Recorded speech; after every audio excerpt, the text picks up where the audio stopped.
Hello students, good morning. Today in 11th class mathematics, we are on the miscellaneous exercise. We had discussed the problems based on Venn diagram and we have discussed the first, second and third problem. ये discuss कर ली हैं. अब इसके बाद fourth और fifth problems जो हैं ये डिफरेंस ऑफ टू सेट्स से रिलेटेड है, तो ये वाले अभी हम लोग नहीं कर रहे हैं. अब हम लोग स्टार्ट करें क्वेश्चन नंबर 6 से. Question number 6, question number 7, question number 6 अभी हम लोग ले लें. क्वेश्चन नंबर 6 में, क्वेश्चन नंबर 6 में क्या दिया है? इसमें दिया है assume that PA is equal to BB. इसमें दिया है that PA power set of A is equal to power set of B. Power set is what? Power set is this set of all the subsets of a given set. दिए हुए set के सारे subsets का एक set अलग से बना लें तो वो पावर सेट कहलाएगा, है ना. अब इसमें देखो बच्चों ध्यान से, इसमें कोई भी, इसमें जो प्रूव करना है, इसमें प्रूव आपको करना है A is equal to B. अब अगर आपको दो सेट्स को इक्वल प्रूव करना है, ध्यान से सुनना, ये कुछ प्रॉब्लम्स, ये कुछ डाउट्स कुछ बच्चों के थे, उसमें भी ये यूज होता है. अगर दो सेट्स को इक्वल प्रूव करना तो हम लोग ये बोलते हैं A सबसेट ऑफ B और B सबसेट ऑफ A, दोनों अगर आप प्रूव कर पाए, अगर ये दोनों प्रूव कर दिए तो अभी हम लोग बोलेंगे A will be equal to B. इसका सिंपल सा मतलब है, सोचकर देखो, if all the elements of A are in B and if all the elements of B are in A, this will only be possible when A is equal to B. तो अब हम लोग इसको सिंपल तरीके से करने की कोशिश करें. Suppose we are taking X belonging to A, है ना. We are taking an element of A और इसमें कुछ सीरीज ऑफ स्टेप्स लेकर अगर हम ये प्रूव कर पाए कि X also belongs to B, अगर आपने A का कोई एलिमेंट ले लिया और कुछ स्टेप्स को फॉलो करके अगर आप ये रिजल्ट निकाल पाए तो अभी हम लोग बोलेंगे A का हर एलिमेंट B के अंदर है. A का एलिमेंट लिया था और वो प्रूव कर दिया कि वो B के अंदर है, तो मतलब इससे A subset of B prove हो जाएगा. ठीक. अब ऐसे ही अभी हम लोग क्या करेंगे, Y we will be taking some element belonging to B और इससे अगर अभी हम लोग ये प्रूव कर पाए कुछ स्टेप्स लेकर कि Y also belongs to A, अगर ऐसा कुछ प्रूव कर पाए तो अभी हम लोग क्या बोलेंगे, Y कोई एलिमेंट B का लिया था और Y A का एलिमेंट आ गया, मतलब B के सारे एलिमेंट्स A के अंदर है, मतलब B will be A subset of A. तो अब हम लोग बोलेंगे A subset of B prove कर लिया, B subset of A prove कर लिया, तो ये दोनों सेट्स इक्वल आ गए, है ना. अब करेंगे कैसे, अगर X कोई एलिमेंट A का है तो अगर आपने इसको ऐसा लिख लिया तो ये सबसेट बन जाएगा. ये क्या बन जाएगा बच्चों, ये सबसेट बन जाएगा. ध्यान से सुनना ये चीज. अब इसमें अभी हम लोग बोलेंगे since this is a subset therefore this will belong to the power set of A. अगर ये सबसेट है तो सबसेट सारे कहां पर रहते हैं, पावर सेट के अंदर रहते हैं. तो अभी हमने ये बोला ये एलिमेंट लिया है ए का, दोनों में डिफरेंस समझना, ये एलिमेंट ए का लिया, फिर इसमें अगर ब्रैकेट्स लगा लिए तो ये सेट बन गया, और चूंकि ये ए का है, ए का एलिमेंट है, इसलिए ये सबसेट बन जाएगा ए का. और अगर ये ए का सबसेट है तो ये सबसेट किधर पर मौजूद रहेगा, this will be present in PA. लेकिन पीए पीबी के बराबर है, तो हम लोग बोलेंगे इससे क्या स्टेप आ जाएगा, X will belong to P B. इसका रीजन क्या है, because P A is equal to P B. तो मतलब ये सबसेट किसका आ गया, बी का भी आ गया, तभी ये पावर सेट में होगा. पीए और पीबी बराबर है तो पीए की जगह पीबी लिख दिया. अब पीए की जगह अगर पीबी लिख दिया तो अभी हमने ये बोला, बच्चों ध्यान से देखना, इससे अभी हम लोग क्या कह सकते हैं, इससे ये रिजल्ट आ जाएगा कि एक्स अगर पावर सेट में है तो इसका मतलब ये है, एक्स ये एलिमेंट अगर पावर सेट में है मतलब ये सबसेट है. सबसेट किसका है, बी का सबसेट है.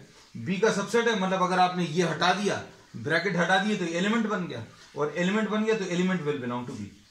तो अब x बिलोंग्स टू a लिया था, उससे ये दो स्टेप्स के बाद आपको ये रिजल्ट मिल गया, तो मतलब a is a subset of b. अब इसके बाद नेक्स्ट देखो ध्यान से, y बिलोंग्स टू बी लिया।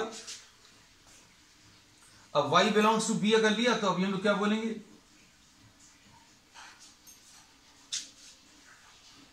अब इसमें अभी हम लोग बोलेंगे y बिलोंग्स टू बी है।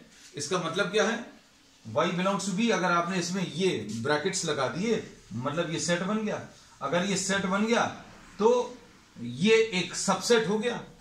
इसका सिंपल सा मतलब ये है, अच्छे सुनना, 1 2 3 अगर आपने ऐसा ले लिया तो 1 बिलोंग्स टू, अच्छे देखना, 1 belongs to this set, 1 belongs to B है।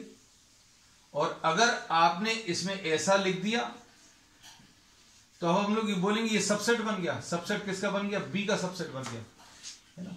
1 will be what, a subset of B. और अगर ये सबसेट ऑफ बी अगर बन गया मतलब ये जो है पावर सेट में भी आएगा। So this will belong to power set of B. इसका मतलब ये सब लिख लिया। तो y बिलोंग्स टू बी लिया, therefore y will belong to what, the power set of B. और पावर सेट ऑफ बी की जगह अभी हम लोग क्या लिख सकते हैं, power set of A. B की जगह पावर सेट ऑफ बी की जगह पावर सेट ऑफ ए लिख लिया। और y अगर पावर सेट में है मतलब ये एलिमेंट एक सबसेट हो गया ए का।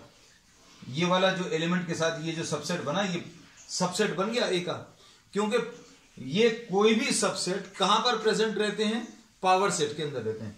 तो पावर सेट ऑफ ए मतलब सारे सबसेट्स का कलेक्शन, है ना। तो अब हम लोग इसमें कह सकते हैं इसके बाद ये स्टेप आ जाएगी। और इसके बाद अगर y बिलोंग्स टू b से स्टार्ट किया और y belongs to a prove कर दिया तो b will be a subset of a। तो a सबसेट ऑफ b ले लिया और b subset of a, therefore we say that a will be equal to b। ऐसा कुछ आ जाएगा। अब क्वेश्चन नंबर 7 देख लो। पावर सेट के कॉन्सेप्ट्स अगर किसी के क्लियर नहीं है फिर से पढ़ लेना, और फिर भी अगर दिक्कत है तो 7th क्वेश्चन में भी हम डिटेल में आपको पावर सेट के बारे में एक बार फिर से बता देंगे, है। अब देखो ध्यान से क्वेश्चन नंबर 7 देखो। क्वेश्चन नंबर 7 पे क्या दिया है, is it true that for any sets, two sets A and B. Question number 7, question number 7 पे क्या प्रूव करना है बच्चों, आपको ये प्रूव करना है, is it true that P A union P B is equal to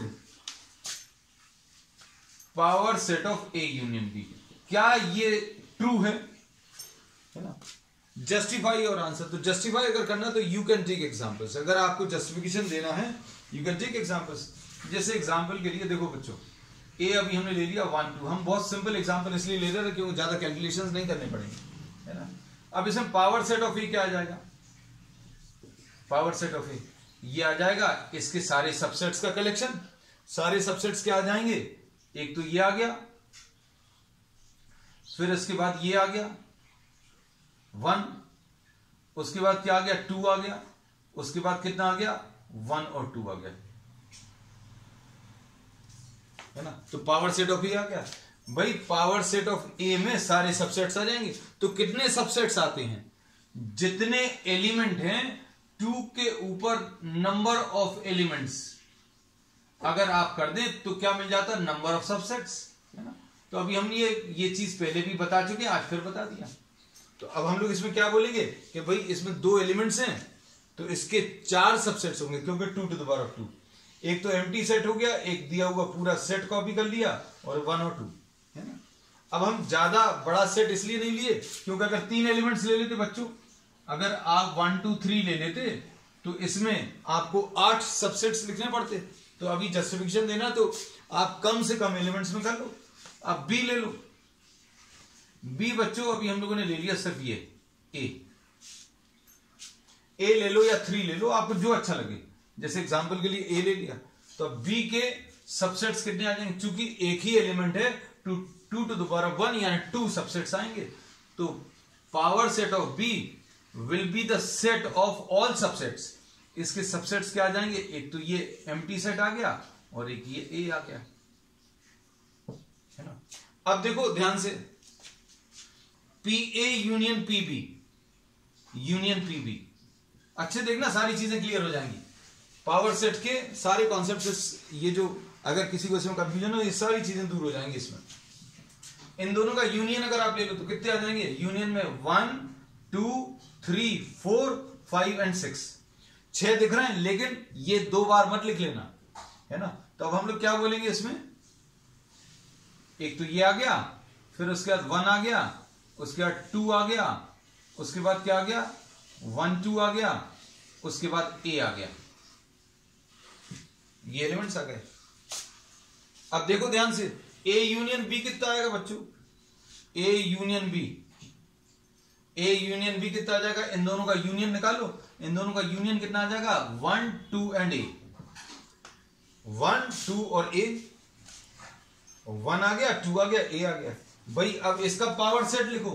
इसका पावर सेट का मतलब क्या है? इसके सारे सबसेट्स। तो कितने सबसेट्स आ जाएंगे? कितने सबसेट्स आ जाएंगे? इसमें 3 एलिमेंट्स हैं यूनियन में, तो 2 टू द पावर ऑफ 3 यानी 8 एलिमेंट्स आएंगे। 8 एलिमेंट्स यानी 8 सबसेट्स। तो वैसे ही अभी हम लोग बोलेंगे कि ये चीज जो है गलत हो गई। क्यों? पीए यूनियन पीबी में 1 2 3 4 5 आ रहा है, और इसमें कितने आएंगे? 8 आएंगे। इसमें 5 आए हैं एलिमेंट्स, इसमें कितने आने वाले हैं? इसमें 8 आने वाले हैं। तो ये जो है PA union PB is not equal to PA union B. अब हम आपको बता दे रहे, देखो ध्यान से क्या आ जाएगा। एक तो ये एम्प्टी सेट, फिर 1 2, उसके बाद 3, उसके बाद 1 2, उसके बाद 2 3, उसके बाद 1 3, उसके बाद 1 2 3, ठीक है। सॉरी 3 नहीं है, ए है, सॉरी हमारे दिमाग में ये 2A 1 2A है ना। अब उसके बाद क्या बचा? 1 2 3 4 5 6 7 एंड 8, ओके, 8 एलिमेंट्स। तो PA union PB, PA union PB is not equal to, इसमें भी हम लोग कह सकते हैं, इसके बाद क्या लिख सकते हैं? That PA union PB is not equal to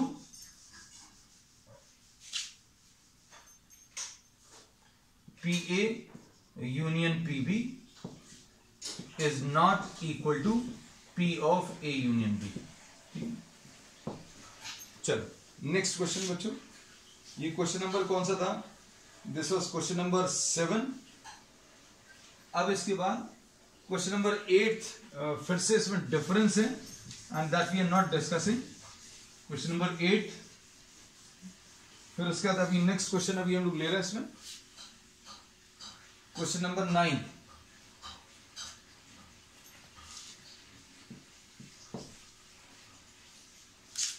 question number 9 देख लो बच्चों। क्वेश्चन नंबर 9 में क्या दिया हुआ है? इन्होंने बोला है कि using properties of the sets, using properties you have to prove that, क्या प्रूव करना है? A union A intersection B is equal to A। तो वैसे तो ये खुद अपने आप में एक प्रॉपर्टी है ना, लेकिन अब आपको प्रॉपर्टी यूज करके बताना है। तो देखो अभी हम लोग कह सकते हैं, this we have discuss in properties, that A को आप किसके साथ मिलाओ? ए को अभी आप किसके साथ मिलाना है? ए को आपको ए इंटरसेक्शन बी के साथ मिलाना है। तो क्या आ जाएगा? आंसर ए ही आएगा। लेकिन इन्होंने बोला कि भाई प्रॉपर्टी यूज कर लो, तो भाई प्रॉपर्टी यूज कर लेगा। तो लेफ्ट हैंड साइड अभी हमने कॉपी कर लिया, A union A intersection B, ऐसा लिख लिया। अब इसके बाद क्या करें? प्रॉपर्टी अगर इस्तेमाल करें, डिस्ट्रीब्यूटिव प्रॉपर्टी, तो ये कितना आ जाएगा? ए यूनियन ए, ठीक है, इंटरसेक्शन ए यूनियन बी। तो ये कितना आ जाएगा बच्चों? ये ए का यूनियन ए के साथ ए ही आएगा। उसके बाद इंटरसेक्शन किसके साथ? ए यूनियन बी। ए का कॉमन पोर्शन चाहिए, ए का कॉमन पोर्शन किसके साथ? यूनियन के साथ, है ना। तो ये मान लीजिए आपको ये प्रॉपर्टी नहीं याद रहती है, suppose if you don't remember this, तो अभी हम लोग कह सकते हैं आप रफ में कहीं पर ये काम कर लेना, क्या A12 ले लिया, B23 ले लिया, तो A यूनियन B कितना आ जाएगा बच्चों? A यूनियन B 1 2 3 आ जाएगा, है ना। अब इसके बाद आपको A का इंटरसेक्शन किसके साथ? A यूनियन B के साथ लेना है। A के कॉमन एलिमेंट्स इसके साथ लेने हैं। इनके कॉमन एलिमेंट्स बच्चों कितने आ जाएंगे? 1 2 और 1 2 3 के कॉमन एलिमेंट्स क्या आ जाएंगे? 1 2।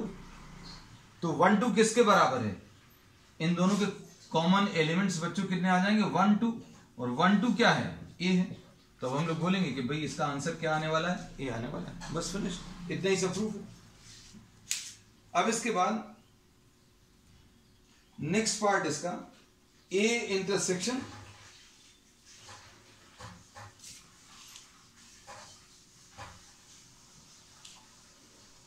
क्योंकि ये ऑलरेडी अभी हम लोगों ने प्रॉपर्टीज में डिस्कस किया हुआ है, this is a property of this set, है ना। लेकिन इसमें भी इन्होंने बोला डिस्ट्रीब्यूटिव प्रॉपर्टी यूज कर लो। अब A intersection A union B, A intersection A union B, इसका सेकंड पार्ट देख लो। A intersection A union B अगर आपको निकालना है तो देखो ध्यान से, इसमें फिर से डिस्ट्रीब्यूटिव प्रॉपर्टी यूज कर सकते हैं। क्या आ जाएगा? ये ए इंटरसेक्शन ए, ये डिस्ट्रीब्यूट हो जाएगा। क्या चीज डिस्ट्रीब्यूट होगी?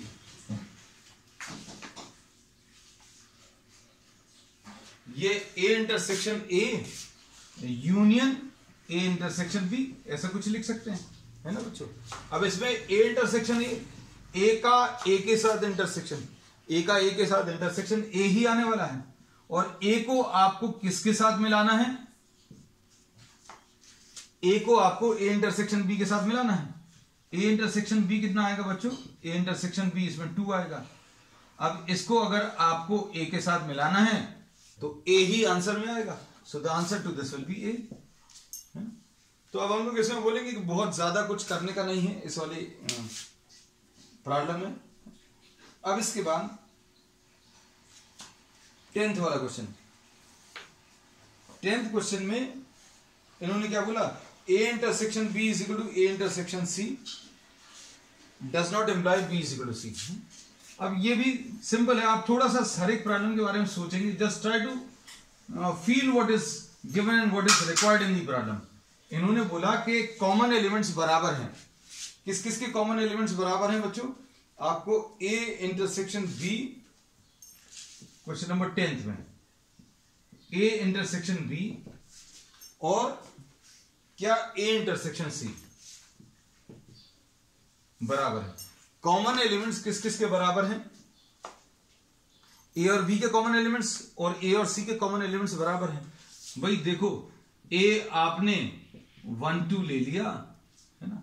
हम सिंपल से एग्जांपल्स इसलिए ले लेते हैं ताकि आपको क्लियर है।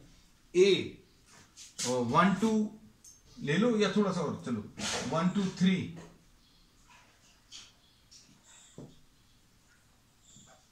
B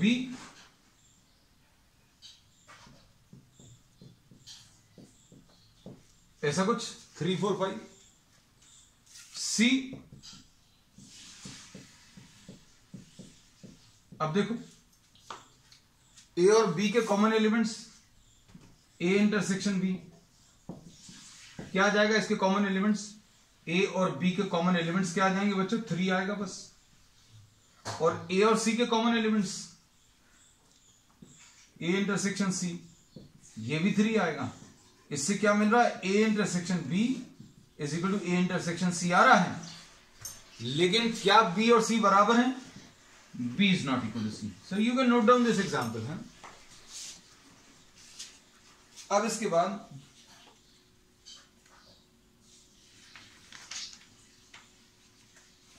क्वेश्चन नंबर 11 देख लो। ये थोड़ा सा बड़ा है। क्वेश्चन नंबर 11 देख लो। अच्छा, इसमें एक चीज और देखना अच्छे से, अगर हम लोग कॉमन एलिमेंट्स बताने की कोशिश करें, इसका वेन डायग्राम है ना, not at all required, we finish the problem, लेकिन कॉन्सेप्ट्स भी आपको बताते चलने, है ना। अब इसमें देखो हम ये बोलेंगे, इसका वेन डायग्राम जो है वो बहुत इंटरेस्टिंग है। बी के सारे एलिमेंट सी के अंदर हैं, बी के सारे एलिमेंट सी के अंदर हैं, और देखो बी के सारे एलिमेंट्स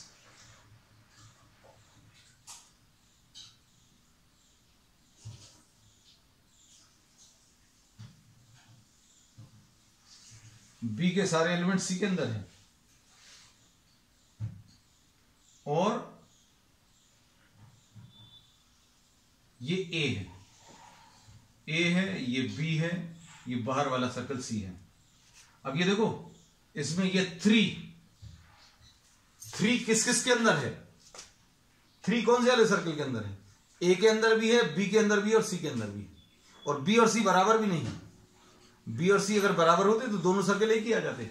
अब देखो ए क्या है, ए ये 1 और 2 आ गया, ठीक है। बी क्या आ गया बच्चों, 3, 4 एंड 5, 3, 4 एंड 5, और सी क्या आ गया, सी पूरा बड़ा सर्कल 3, 4, 5, 6, है ना। तो Venn diagram of this case is particularly very interesting है।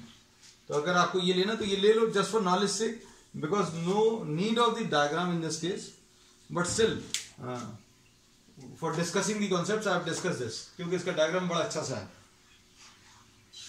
11th क्वेश्चन देखो, क्वेश्चन नंबर 11 में देखो क्या दिया हुआ है, क्या पूछा।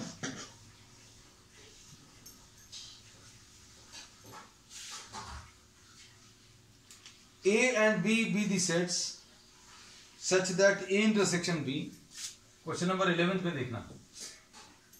क्वेश्चन नंबर 11 में क्या दिया है, A इंटरसेक्शन X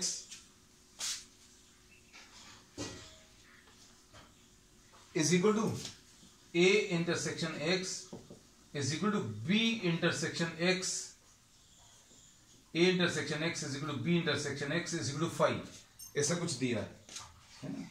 और इसके बाद क्या प्रूव करना है इसमें, अच्छा इसमें एक चीज और दी हुई है कि A union X is equal to B union X, ऐसा कुछ दिया है। A union X is equal to B union X दिया है, और आपको इसमें क्या प्रूव करना है बच्चों, इसमें A is equal to B prove करना है। A is equal to B, हमारे दिमाग में तुरंत यही चीज आती है कि अगर दो सेट्स को इक्वल प्रूव करना तो A subset of B and B subset of A, ये अभी हम लोग प्रूव कर सकते हैं। You can prove what, A subset of B and B subset of A। चलो अब स्टार्ट करते हैं। इसमें क्या करें, आप इस वाले स्टेटमेंट से स्टार्ट करो, A intersection A union X is equal to A intersection B union X। क्या किया बच्चों, हमने कॉमन एलिमेंट्स ले लिए, दोनों तरफ इंटरसेक्शन अप्लाई कर दिया। किसका, ये तो दिस वाज गिवन, अगर ये गिवन है A यूनियन X और B यूनियन X बराबर है तो दोनों का इंटरसेक्शन आप A के साथ ले लो। अब दोनों का इंटरसेक्शन अगर आपने A के साथ लिया, एक बार A के साथ ले लेना, एक बार B के साथ लेंगे, है ना। अब क्यों, देखो ध्यान से, अब इसमें अभी हम लोग क्या बोलेंगे, इसको A intersection A union X, A intersection A union X क्या आएगा, ये देखो ये अभी अपन कई बार ले चुके हैं, आज भी डिस्कस किया था। हमने बोला कि आपको इंटरसेक्शन लेना है किसके साथ, यूनियन के साथ, है ना। हम फिर से बता रहे हैं। अब इसमें सपोज फॉर एग्जांपल आपको A आपको 1, 2 दिया हुआ है,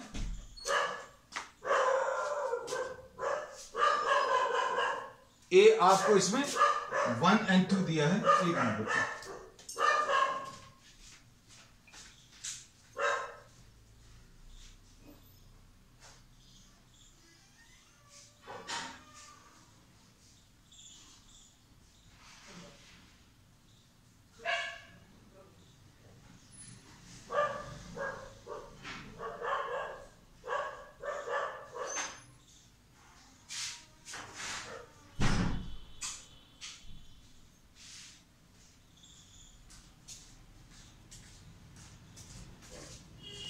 है ना। अब इसमें देखना ध्यान से, अभी हमने ये बोला कि आपको अगर ए इंटरसेक्शन ए यूनियन एक्स बताना, ए आपने 1 2 ले लिया, सपोज एक्स की वैल्यू आपने 2 3 ले ली, है ना। हम जो बताने की कोशिश कर रहे हैं उसको अच्छे से समझना। अब ए यूनियन एक्स अगर आप निकालोगे तो ए यूनियन एक्स कितना आ जाएगा, 1 2 3, ठीक। अब उसके बाद ए का इंटरसेक्शन ए यूनियन एक्स के साथ, इन दोनों के कॉमन एलिमेंट्स, इन दोनों के कॉमन एलिमेंट्स बच्चों कितने आ जाएंगे, ए की और ए यूनियन एक्स के, ये 1 2 आ जाएंगे, है ना। तो अब हम लोग बोलेंगे ये कितना आ गया, ए। अगर आप किसी सेट का किसी और सेट के साथ यूनियन ले रहे हैं और इनमें से किसी एक सेट के साथ अगर आप इंटरसेक्शन ले लो तो वही वाला सेट आंसर में आ जाता है। तो इसका आंसर तो ए आ जाएगा। ये प्रॉपर्टी है बच्चों, ये ए आ गया, ठीक है। अब इसके बाद क्या आएगा, यहां पर A intersection B union A intersection X, ऐसा लिख दे रहे हैं। अब देखना ध्यान से, ए इंटरसेक्शन बी तो लिख लिया और यूनियन ए इंटरसेक्शन एक्स, ये देखो ए इंटरसेक्शन एक्स की वैल्यू कितनी है, 5 5 मतलब नल सेट। अब 5 को अगर आप इसके साथ मिलाओगे तो ए इंटरसेक्शन बी आ जाएगा। अब ए और ए इंटरसेक्शन बी बराबर कब होते हैं बच्चों, ए, हम आपको हर चीज आपको एग्जाम्पल से सारी चीजें बता चुके हैं, लेकिन फिर भी अभी हम आपको बार बार ये सब चीजें बताते जा रहे हैं ताकि आपको क्लियर रहे। ए इंटरसेक्शन बी कितना आएगा बच्चों, ए इंटरसेक्शन बी देखो 1 2 आएगा और 1 2 यानी ए के बराबर आ गया। ए इंटरसेक्शन बी और ए कब बराबर होते हैं, ए इंटरसेक्शन बी और ए कब बराबर होते हैं, जब ए के सारे एलिमेंट्स बी के अंदर है। ए के सारे एलिमेंट्स अगर बी के अंदर होंगे तो इनके जो कॉमन एलिमेंट्स हैं, इनके जो कॉमन एलिमेंट्स हैं तो वो ए के बराबर आएगा। अगर ए के सारे एलिमेंट्स बी के अंदर हैं तो हम लोग क्या बोलेंगे, इन दोनों के कॉमन एलिमेंट्स किसके बराबर, ए के बराबर आएगा। तो इसके बेसिस पर अभी हम लोग क्या कह सकते हैं, ये अब ध्यान देने वाली बात है कि अगर हमें ये मिल गया A equal to A intersection B कब होगा, when A is a subset of B. बस एक तो ये आ गई। अब किताबों में मोस्टली प्रूफ अगर आप देखोगे तो वो एक वर्ड यूज करते हैं क्या, similarly. Similarly B is a subset of A, ऐसा कुछ शो कर देंगे, लेकिन अभी हम पूरा करके बता रहे हैं, है ना, क्योंकि बच्चों को इसी में कंफ्यूजन रहता है कि भाई ये सिमिलरली वे कैसे आ गया।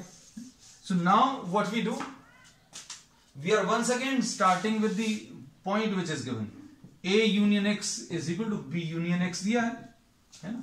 अब क्या करें, आप दोनों तरफ बी ले लें, B intersection A union X, B intersection B union X. B के कॉमन एलिमेंट्स, बी के कॉमन एलिमेंट्स किसके साथ लिए आपने बच्चों, बी यूनियन एक्स के साथ। तो अब ये तो शायद करने की जरूरत नहीं है, ये देखो अभी हमने क्या बताया था इसमें, एक बी का ए का इंटरसेक्शन ए यूनियन एक्स के साथ, ये तो ए आ रहा था। इसी टाइप से ये पूरा बी के कॉमन एलिमेंट्स किसके साथ, बी यूनियन एक्स। अगर कहीं पर भी दिक्कत जाती है, you can just take examples. B आपने 1 2 ले लिया बच्चों, एक्स 3 4 ले लिया, है ना, तो बी यूनियन एक्स कितना आ जाएगा बच्चों, 1 2 3 4, है ना। हम बार बार इसलिए बता देना ताकि आपको हमेशा के लिए क्लियर रहे, बी यूनियन एक्स आ गया। अब इन दोनों के कॉमन एलिमेंट्स, इन दोनों के कॉमन एलिमेंट्स ही आ जाएंगे, B intersection B union X, यानी 1 2 आ जाएगा, यानी बी, ये बी आ गया। अब इधर देखो क्या आएगा, B intersection A distributive property union B intersection X. अब इसमें बी इंटरसेक्शन एक्स की वैल्यू मालूम है, ये 5 है, तो B intersection A union 5 is equal to B. तो B intersection A, B intersection A किसके बराबर आ गया बच्चों, बी के बराबर आ गया। तो ये कब पॉसिबल होता, बी का ए के साथ कॉमन एलिमेंट्स, बी के ए के साथ कॉमन एलिमेंट्स बी के बराबर आ रहे हैं, मतलब बी के सारे एलिमेंट्स ए के अंदर है, मतलब B is a subset of A. अब ए सबसेट ऑफ बी है और B subset of A, therefore from first and second we can see that A will be equal to B, A और B बराबर आएंगे। बस हो गया। अब इसके बाद इसका लास्ट क्वेश्चन अभी हम लोगों को, A intersection B intersection B. अच्छा, इन्होंने बोला कुछ ऐसे सेट्स बताने हैं बच्चों जिसमें ए इंटरसेक्शन बी तो मिल रहा है, बी इंटरसेक्शन सी भी मिल रहा है और ए इंटरसेक्शन सी भी मिल रहा है, लेकिन तीनों के कॉमन एलिमेंट्स नहीं है ना। तो ये बहुत सिंपल है, आप बहुत सारे ऐसे एग्जांपल्स ढूंढ सकते हैं। ये इसका एक स्क्रीनशॉट ले लो क्योंकि ये इंपॉर्टेंट क्वेश्चन है, जल्दी से। ठीक, अब देखो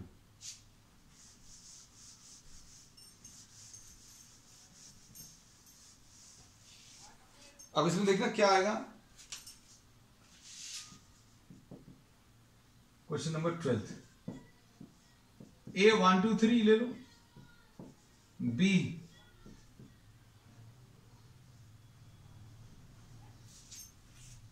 2 3 4 ले लो, और इसके बाद सी अगर आपको लेना है तो सी कैसा ले सकते हो,